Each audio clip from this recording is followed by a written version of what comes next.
Hi, this is Chuck. And this is Karen. And this is our show, What If It Really A Works? Practical Guide to Spirituality. And Karen, who are we going to be asking that question of what if it really works to today? We are going to be speaking with Evelyn Talmadge. She's a strategic coach, and she is an incredible soul. And we have personally experienced her modalities, so we would like to share them with you today. Yeah, and we'd like to say at the beginning, Evelyn, that we have both had a positive and surprising result from having worked with you. So this is an unqualified endorsement of what you do. What do you do? I'm actually a strategic coach, and I use a lot of different modalities when I work with people, from neuro-linguistic programming to psychological, what they call psychological kinesiology. I use a lot of left and right brain exercises and techniques so that people can pick up information pretty quickly, absorb it.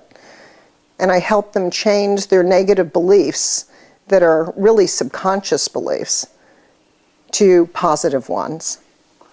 So what does that mean, you help somebody change their beliefs? I thought the beliefs could get you in trouble. And they do. The old ones especially, huh? Yes. Yeah, the negative beliefs get us in trouble. So if you take someone from pre-birth, from the time of conception, where they are actually being influenced by hormones, by noises, by things that are going on outside of the womb, and you bring them up through birth and up to 6 years old, they are bringing in information constantly. And absorbing it, because it's going to be, or it was to be, positive information to help them protect themselves. Mm-hmm. And what I mean by that is that when, during prehistoric times, when there were dangerous animals, mastodons or whatever was roaming around, children needed to know that certain things were dangerous and to stay away from them. So there was an effect for them when they heard the adults screaming or yelling or running. The child also took that fear on in order for them to save themselves. I know you're nodding, and so I'm not sure what I'm doing. No, you're doing. Okay. I don't know what I'm doing. You're going, huh? We agree with you. Okay. No, this is, and you're answering the question. Okay. So what I've heard you say was that some of our beliefs and some of our responses to life are really pre-birth, and they mirror the environment that our parents, or our mother at least, was in during the gestation period. Absolutely. And that some of these are survival instincts that go way back to the beginning of the game. Yes, absolutely, and all the way through 6 years old. Okay, so these beliefs were developed to improve our survival instinct. Absolutely. So why is that a problem? Because we don't have mastodons anymore. Ah. We don't have saber-toothed tigers. And we know what poisonous foods are now. They're not in the system really anymore.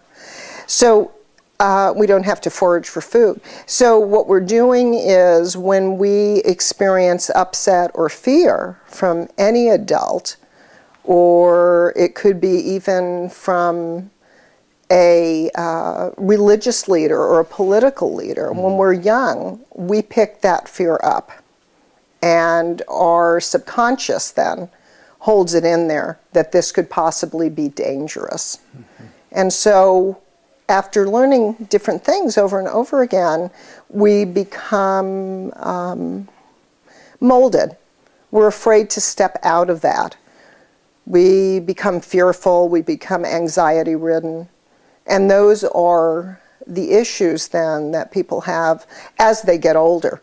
They are afraid of just being, of relaxing. It causes anxiety, fear, a feeling of threat.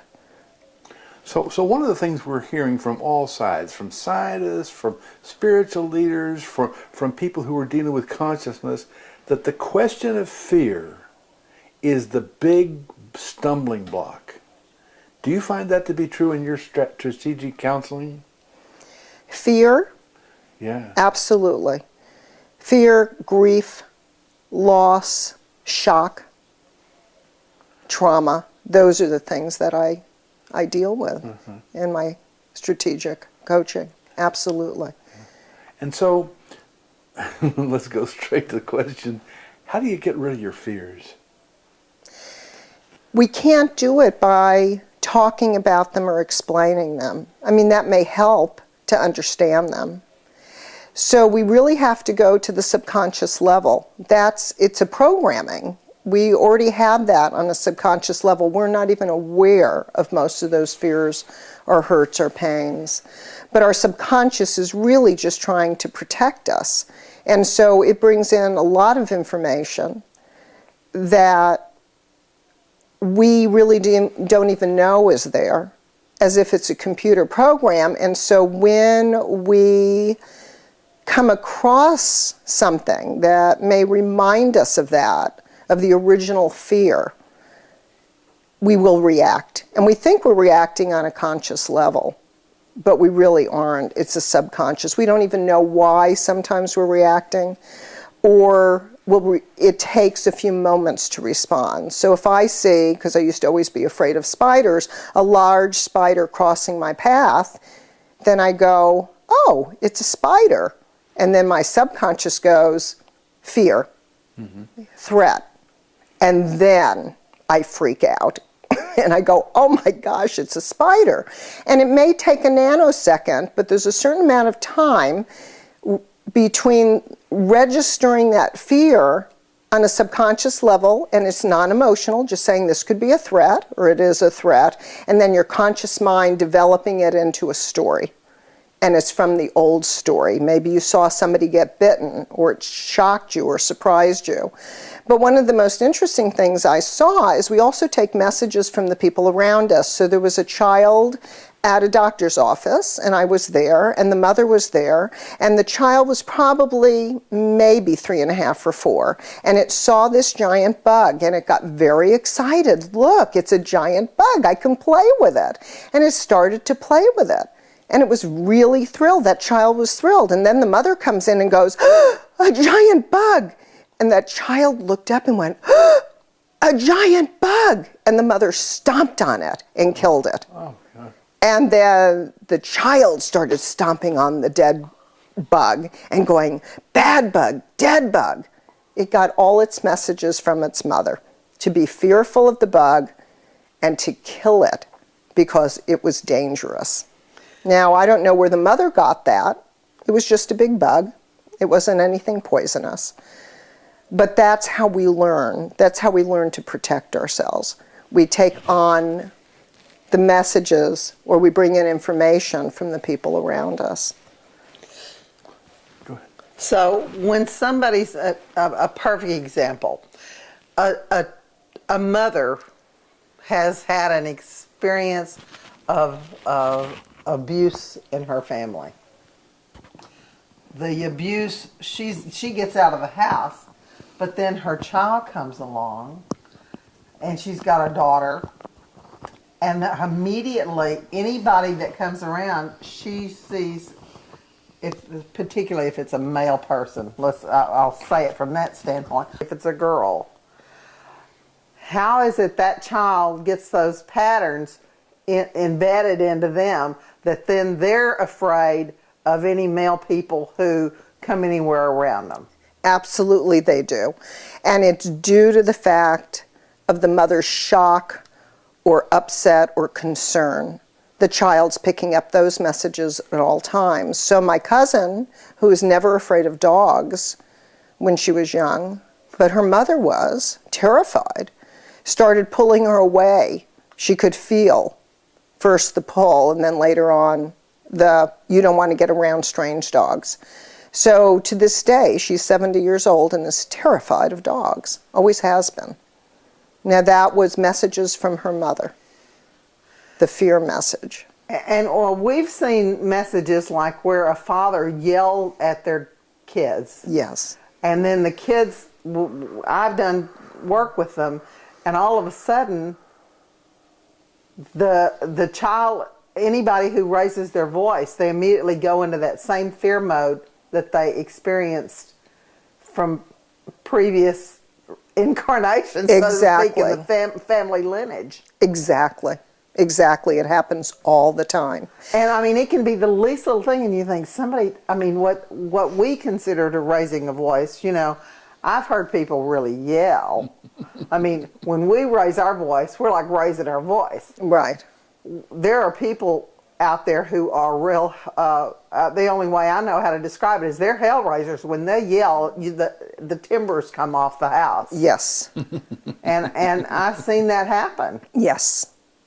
So when you're trying to heal that kind of deep emotion from a child living in a house where the parents are raising hell with each other all the time, then one of the things that I've seen you be able to do is you go right to the meat of the matter, and you're able to just click it, and you really do shift their consciousness in that way. Yes. I'm actually shifting their subconscious first. Oh, okay. So what they're doing is they're working through, I try to get to the first experience for them. And if we can get them through the first, or at least a couple of the earliest experiences that are the most traumatic for them, and as they move through it, they'll emotionally move through it and come out the other side where they can actually see it for what it really is. They can see it as it was just situational. It was just somebody, it's not about them. It's not about that they're terrible people or they're helpless or somebody's out to hurt them. And all of a sudden, they're there. And once they're there and they can back off of that, we can work with any other experience of the same kind where somebody's gotten upset with them and they felt helpless or incapacitated or angry from it, you know, like that knee-jerk reaction of defensiveness. Once we get the first cause, we can work through the other ones really quickly. Well, that's the thing that's most impressed me about the work that you do. A person could go to a psychiatrist, and this doesn't put down psychiatrists because I feel like there's a need for them at some places. However, I have watched you go in and do that work that somebody might have spent 10 years in the psychiatrist's office trying to talk through. And you don't need to know a lot about the past in order to move them to where they are right now and clear it. Right. And you're not clearing it, they're clearing it, but you are giving them, you're guiding them along the way. Right. I have the tools. Right. And so I can guide people with the tools. I only make suggestions. A lot of times people will come in and think that they're upset or they're stressed or traumatized over certain things when it's really not that. That's the vehicle. So let's say money. Somebody comes in very stressed over money. It's not really money. What does money represent to them? Feelings either of power or powerlessness, control, stability. Whatever it is, we try to get past what that is to the actual issue. Not the vehicle, not the money itself, but the actual emotional issue. And if I can work with them, you know, that's the discovery part for the first session, where I will work with somebody for an hour and a half to 2 hours, and I will help them unfold and get to the bottom of it. It's unfolding the story. It's finding out where the story came from. What vehicles did they use? So I just had somebody come in who is addicted to video games and television, and he's not getting to the work he needs to do. So I suggested that there is a definite addiction, but what is the cause of the addiction? So through certain exercises, what I call left brain, right brain exercises, being able to work with the subconscious, I asked him if he would go into a position and ask his subconscious out loud what the issue is, because he couldn't figure out the issue. What was he avoiding? He had no idea. We came up with 15 things, or he came up with 15 things, and I wrote them out. Well, once he realized he was avoiding doing his work, then we could work with that. Okay, so that's our first step. The next step is getting it on an emotional level. From, I've given that up, and now what do I do with my life? So what do I do to get back in it? I want to feel it emotionally. So we worked on an emotional basis then. And he was able to change the feelings about who he was. So it's investigative. We want to, and discovery, we want to find out why a person feels this way. And then we can move from there to let's do something about it. From anywhere from taking, I call them adventure assignments like he did where he wrote the stuff out, to working again in many different techniques, neuro-linguistic programming, hypnosis, whatever it takes, to get them then to feel better. The elevation technique is what I did with you, where you start out where, you know, what am I feeling and why am I doing that, and going up to focusing out instead of focusing in. And that's a very powerful technique. So those are all techniques, you know, just some of the techniques rather that I use.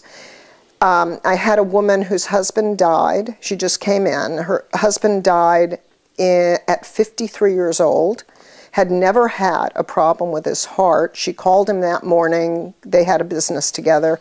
And she said, honey, you know, I heard you called. And he said, yes, I'm not feeling well. So she said, okay, do you want me to take over? I'll be there in about an hour and a half. I'm doing something. That's fine. By the time she got there, it said closed on the door of the store. And a woman comes running over saying, I'm so sorry. And she hugs her. And this woman said she was in shock. Now, this was in the 90s, early 90s. And she was still not over that shock or the sadness or the guilt of not going over there right away when he said he wasn't feeling well. But it just sounded like, oh, I'm not feeling well. Yeah, sure, come in an hour and a half. That's fine. So she got to the hospital. Social worker asked her to come in after she waits an hour and a half at the hospital. And she says, I'm sorry we couldn't save him. Well, she didn't even know what was going on. That's all she heard. She had never gotten over it. It's been 20 some odd years. It's gotten in the way of other relationships and other possibilities of relationships. And the sadness and the guilt was overwhelming. So we sat in there and I had her think about what it was that she felt so sad about, what was so overwhelming, and be there in the scene. And I put her in several different positions so that her subconscious could work on that and make sense of it, because the brain, at least your conscious brain, cannot. It'll just go over, why did I do it? What happened? You know, what could I have done? It's trying to figure things out, but it can't change your feeling content. Generally, 99% of the time, you can't do it through the conscious level because it's a subconscious trauma. It's something that the brain picked up. It was a shock to the system. Conscious figuring that out, that it was a shock to the system, which is why psychology and psychiatry takes so long, if it's going to work at all, because they're constantly looking at the conscious level. You know, well, maybe you should see it another way. Yeah, I do on an intellectual level, but I'm not feeling any differently, right? So the tools that I use, whether it's hypnosis, or which is Ericksonian hypnosis, or neuro-linguistic programming, or what they call the educational kinesiology, all of that works with the subconscious and allows you to emotionally get new messages. And once you get the new message, there's a change. There's an emotional change. Okay, so what I heard you say was that on the intellectual level, things don't get fixed so easily. And when you go into the subconscious level, it's possible to at least rearrange things or perhaps solve the problem completely. Absolutely. There's other things that I do also. Then when I do the elevation technique, what that's about is getting someone to a point that they understand first what's happening at the very bottom. The elevation technique is almost like a ladder, and at the bottom is what we're feeling or what we're doing because we feel a specific way. I'll give you an instance. So I may be shy around certain people, and so I become very, very quiet. That's part of the shyness, and that shyness comes from, well, maybe these people aren't going to like me, or maybe I'm not good enough. So if I have that feeling of I've got to prove myself, or people may not like me, or I'm just not on their level, then I become shy, and that shyness, I become introverted, and then I don't talk. That's a protection. If I pull back from the situation and I'm not talking, then I don't have to deal with the discomfort of the shyness or the discomfort of not feeling equal to the other people in the room. And so that's my lowest level on this elevation technique, at the bottom of the ladder, the bottom rung. So my subconscious is really just trying to protect me. That's all it's doing. It's saying, come in, let's shut down, and then you don't have to feel badly about yourself. So you withdraw from a situation. I withdraw. Now, you're not the only person in the world that does that. That's right. A lot of people do that. That's right. I mean, that's a pretty common response to places where you feel inadequate. Exactly. I'm not going to play at this game because I'm just not going to be very good at it. Exactly. Okay, so now what happens? So then I ask the person, if you are feeling that way, I want you to thank your subconscious for doing that for you, because all it's doing is protecting you from feeling something. So you're reacting to that feeling. You're shutting down. Otherwise, it's overwhelming. So in the process, you recognize what your subconscious has done for you in an appreciative way. Absolutely. All of a sudden, that levels the field, right? It levels the field. It thanks it. The subconscious then is willing to go further then for you, because what you can look at and what you can see can change. If you avoid it, it will stay. I mean, that's, what we've learned forever is anything that we don't look at, anything we don't face, anything we don't recognize will continue. Okay? And will appear at the most inopportune time. Yes, it will. It will. So I help people work themselves up this ladder. So I say, that's taken care of. Let's go to the next level. If you do not have to worry about these things anymore in your life, what else is there? And as we keep going up this wonderful elevation technique, up this ladder, we find at the very end that we're so interconnected, and we focus out instead of focusing inward.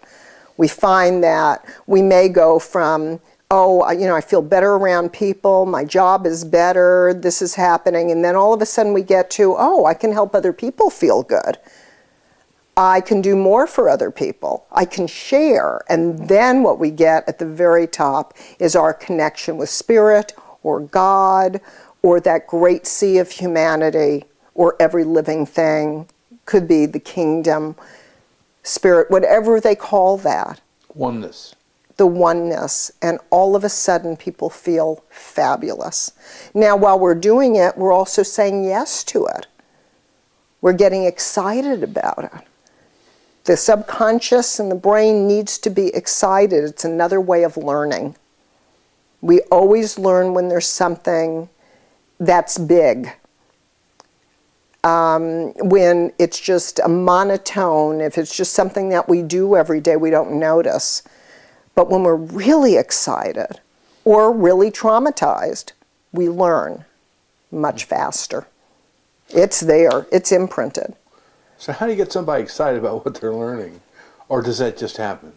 It seems to just happen because we're doing a physical exercise of raising our arms, right? That's excitement.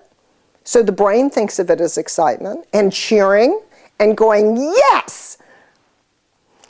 So as we're doing that, and as we're saying yes to these things, the body figures out, just like the brain figures out, that there's something good about this.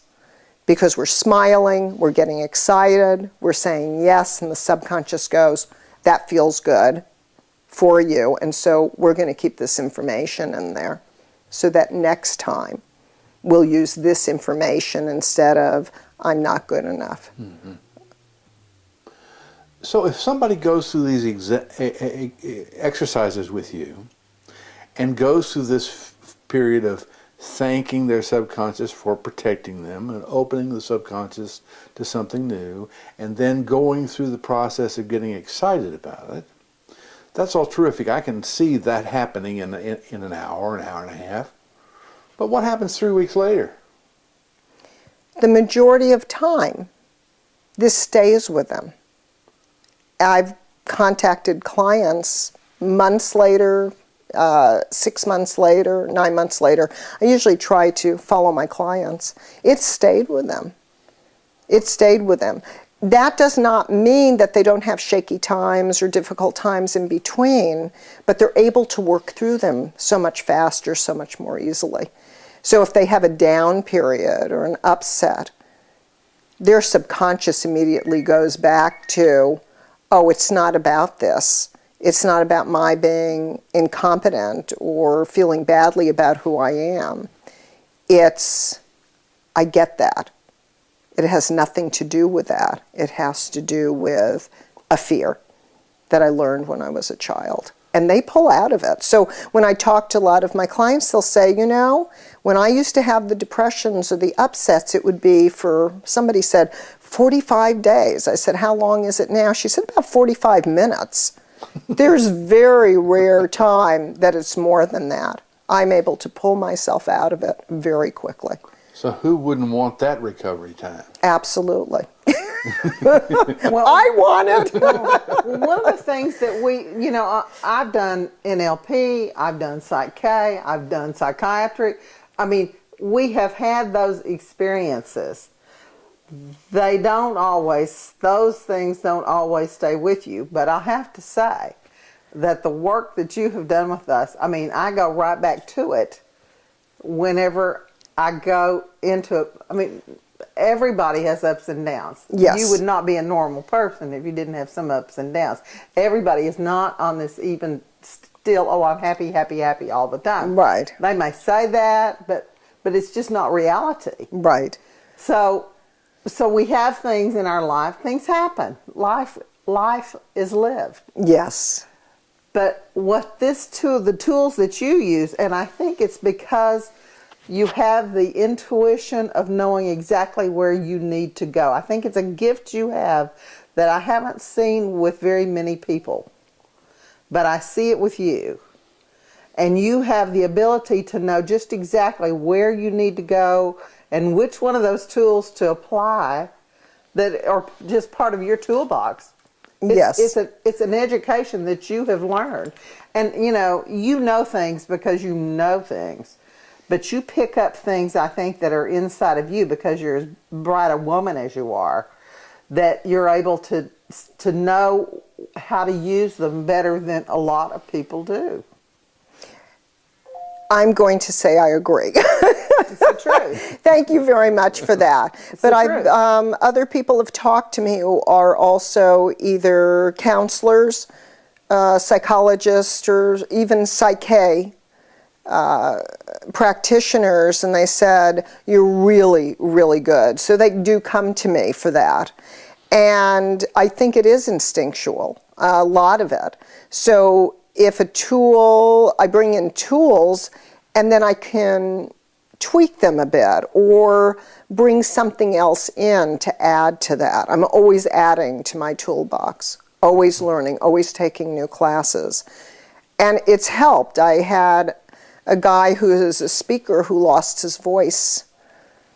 And after 1 2-hour session and giving him some exercises to do on his own. Within 3 weeks, he said it was 60 to 70% back. And he hadn't been able to speak for 3 years. So, and I told him, I said, if you continue the exercises, I'm assuming that within 3 months to 6 months, you will be at 100%, and if not, probably at 98%. So he is very excited about the work.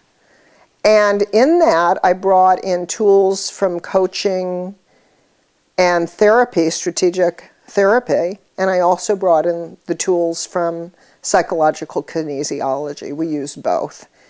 And I combined them so this man could get his voice back. Wow. Wow. So that's on top of everything else, that's almost like a medical miracle, right? It is. It is. So we're sitting in northwest Austin, Texas right now, and suppose somebody in Seattle, Washington hears this videotape and says, hey, wait a minute, this woman can help solve my problem. What happens then? They can call me. And we can Skype. And I can help them solve their problem. If sometimes I can find somebody within their area who I think would be excellent. Mm-hmm. And if I can't, we can do it through Skype. I did it with somebody in Germany who was in the military. But you would also be willing, if somebody wanted to put you on a plane and fly you to them, or they wanted to fly here to be with you in person, to do that work. Absolutely. Because I love doing it one-on-one in person because it's so powerful. Powerful one-on-one in person. It is. And you know, we've known a lot of people. We've known a whole lot of people who do a lot of these different modalities. And we respect them and honor all of them in what they do. But it's the fact that you blend them all together and you know which one to pair with what. Yes. That makes it so special. Yes. Mm-hmm. It's powerful work. It's very powerful work. It's called wisdom. It's wisdom. Oh. There's also a feeling of it's magical. To me, this work is magical in many ways. And yet, it's scientifically proven, left brain, right brain, you know, educational kinesiology. But there's something about the energy flow, the instinctual thing between myself and the other person, being able to lead them to what the first cause is. And so when somebody comes out of, let's say, a very traumatic experience, and then they open their eyes and say, I feel so differently now, I understand, then it's just, for me, a very powerful thing, too. I had somebody who went through Nazi concentration camps, and there were some very evil people. And she said for so long she tried to get rid of all the pain and the shock of it. And once we worked through it, she said that to her it was quite amazing, because she even saw those people as just not being evil, but sick. Yeah. It was more of an understanding of what happened. So if somebody was listening to this right now, and they were wrestling with something that they hadn't been able to solve or get help with, and they may not ever contact you, but if you could tell them something they could do right now that may start them on the path to really finding a solution, what would it be? I would possibly, well, boy, that's a hard one. Because I'd probably say you really need to see someone. Mm-hmm. It's very hard to do it yourself. Mm-hmm. It may take lifetimes, right? Or a full lifetime to just even go from here to here. Mm-hmm. And you want to go from here to here. I was just talking to a client today who stopped by, and she's just breaking off her marriage. Part of the reason is she's gone from here to here within 6 months, and he's still in fear. He can't move forward. And she said, unless he makes a decision, to do something, to move forward. She can't wait anymore. It's been too painful to wait. And she's okay now with it. Mm-hmm.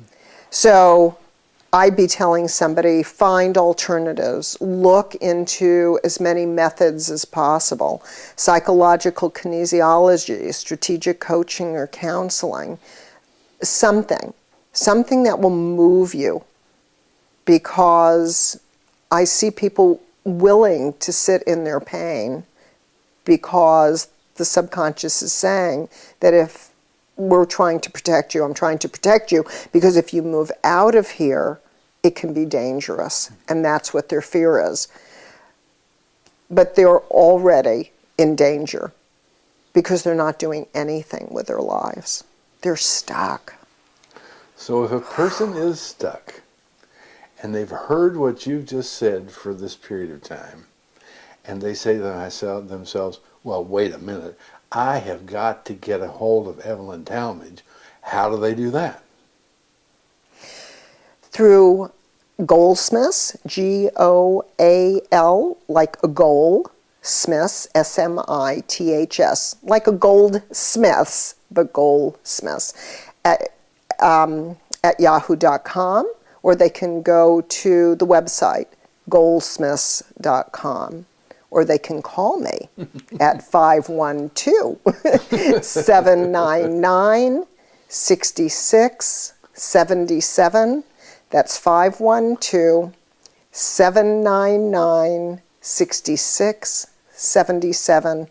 I do a free 15-20-minute consultation, letting them know what to expect or what they could do for themselves. If I can figure something else for them, I'd be glad to do that. Evelyn, this is just spectacular. I mean, you've been open and you've been spontaneous and you've been willing to put up with our off-the-wall questions, and you've demonstrated to our viewer that you really do have wisdom and you have talent and you have achievements to back that up. So that's spectacular. Karen, do you want to say something? I want to say that the experiences that we have had with Evelyn have been incredible, extremely healing, and have been a real blessing in our lives. And we are grateful that we know you, and we encourage anyone who wants to move through something very quickly to get in touch with you, because they will move through it quickly and painlessly. That's the best part. Painlessly. Yes. Thank you. Our pleasure. You guys were wonderful to work with. Thanks. Say the magic word, Karen. God bless you, Evelyn Talmadge. I'm so happy you're on this planet at the same time that we are. It was meant to be. Obviously. It's kismet. Yes. Bless you, Evelyn. And our viewers will be getting in touch with you. Thank you.